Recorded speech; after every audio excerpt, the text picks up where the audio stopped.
Olá, sejam bem-vindos ao meu Bastião do Conhecimento. Hoje trago para vocês um artigo científico fascinante sobre a história.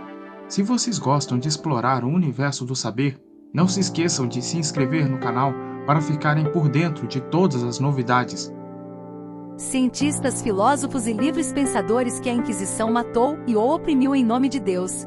A Inquisição foi criada pela Igreja Católica Romana durante a Idade Média, especialmente no século XIII. Ela era composta por tribunais, locais onde julgavam as pessoas que eram consideradas ameaças aos preceitos da doutrina da instituição. As pessoas suspeitas eram perseguidas, julgadas e condenadas a cumprir penas, desde prisão temporária ou perpétua, tortura ou morte na fogueira, onde os condenados eram queimados em praça pública para servir de exemplo aos outros.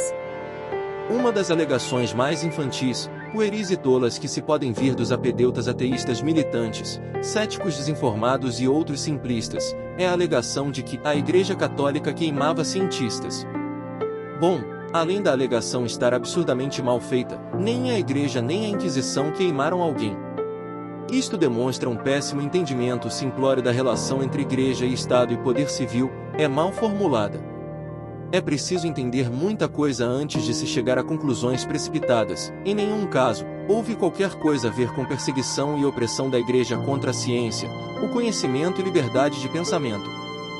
Essa é uma proclamação de Emerson de Oliveira, no site Logos Apologética. Deixemos de lado as ofensas e as tentativas de rebaixamento propostas pelo autor e observemos apenas a estrutura da ideia, segundo a qual a Igreja não perseguiu e nem oprimiu a ciência, o conhecimento e a liberdade de pensamento. Primeiro, argumentar que a Igreja Católica perseguiu e matou livres pensadores não tem absolutamente nada a ver com militância. Haviam alguns pensadores que criticavam a Igreja, em especial a Trindade cristã, e alguns que foram acusados, ou eram, de fato, assumidamente de ateísmo. Mas isso não tem relação com militância ateísta, mas com o reconhecimento de parte da história da humanidade, sobretudo, aos brutais erros cometidos pela Igreja, que assumidamente matou muitos pensadores na Idade Média.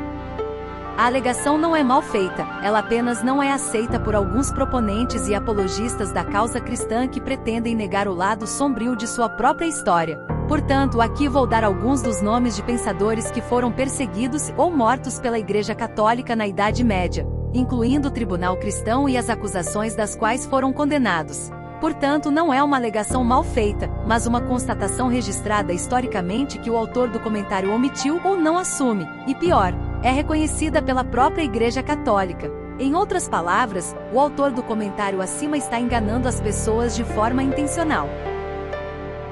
A primeira constatação de que a Igreja Católica matou, e matou muito, foi dada quando o Papa João Paulo II veio a público no dia 15 de abril de 2004 pedir perdão pelos crimes de morte e tortura cometidos pela Santa Inquisição. Ele se desculpou pelos erros cometidos a serviço da verdade por meio do uso de métodos que não têm relação com a palavra do Senhor. O Papa disse que o pedido de perdão valia, tanto para os dramas relacionados com a Inquisição quanto para as feridas deixadas na memória coletiva depois daquilo. A declaração papal foi lida em uma carta durante uma entrevista coletiva convocada para o lançamento de um livro sobre a Inquisição.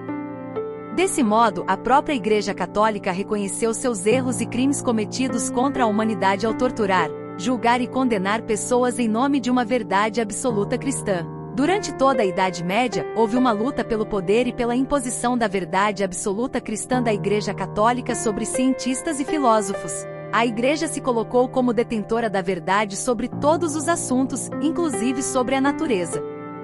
Essa atitude durante séculos impediu a liberdade investigativa da natureza, inicialmente no conhecimento grego, que foi banido, e a partir do século XII, com Tomás de Aquino e outros pais da Igreja, apresentado algumas visões filosóficas da natureza dos gregos que haviam sido incorporadas na teologia católica e impostas à sociedade.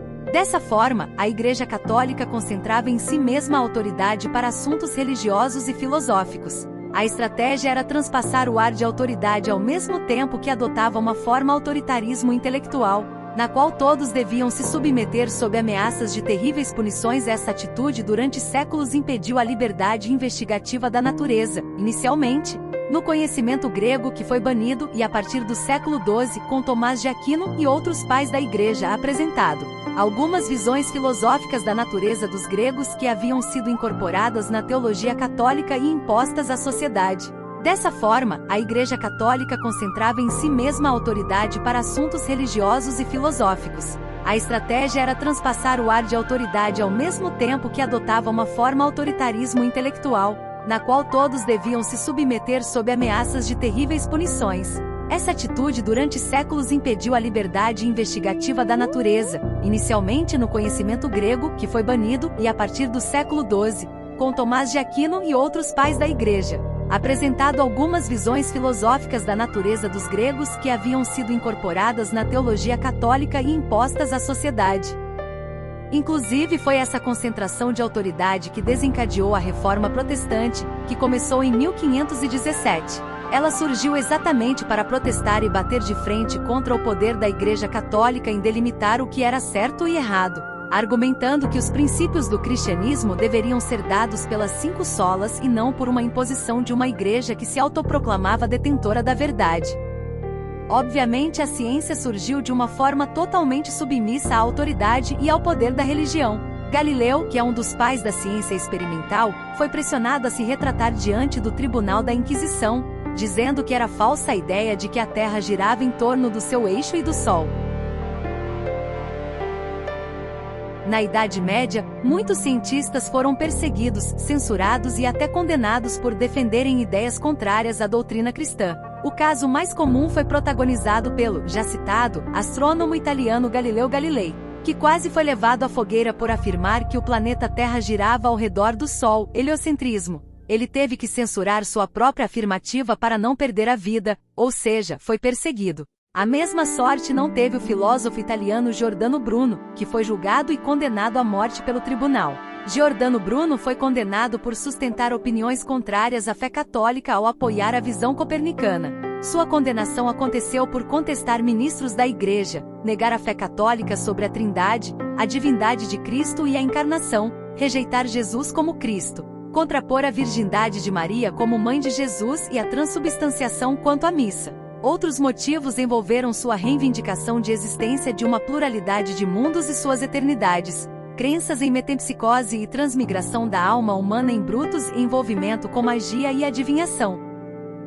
Essa é só a primeira parte, senhores. Espero que tenham gostado. Na próxima eu postarei a segunda parte do artigo. Até mais! E claro, aproveitem a música.